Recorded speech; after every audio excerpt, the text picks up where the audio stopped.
Il peut être utile de réfléchir sur la métaphore du réseau, mis initialement à la base d'Internet pour en redécouvrir le potentiel positif.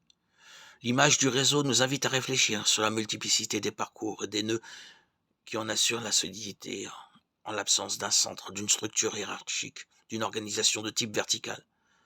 Le réseau fonctionne parce que tous en partagent la responsabilité. La métaphore du réseau rappelle une autre figure riche de signification, celle de la communauté. Une communauté est d'autant plus forte qu'elle permet la cohésion et la solidarité animée par des sentiments de confiance et poursuivant des objectifs partagés.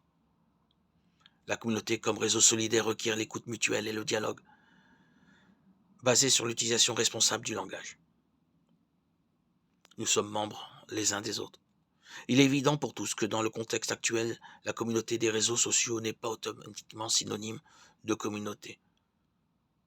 Comment retrouver par conséquent la vraie identité communautaire en ayant conscience de la responsabilité que nous avons les uns envers les autres, aussi sur le réseau en ligne?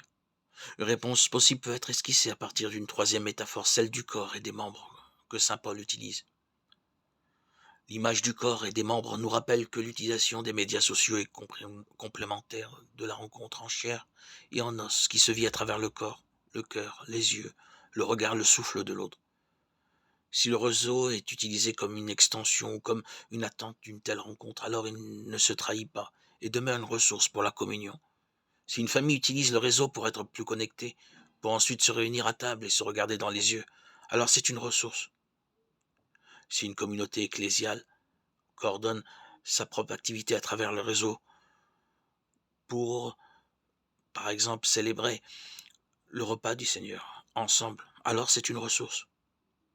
Ainsi, nous pouvons passer du diagnostic à la thérapie, en ouvrant le chemin au dialogue, à la rencontre, au sourire, à la caresse, au regard franc et honnête, sincère. Ceci est le réseau que nous voulons, auquel nous aspirons. Un réseau qui n'est pas fait pour piéger, mais pour libérer, pour prendre soin de la communion entre des personnes libres.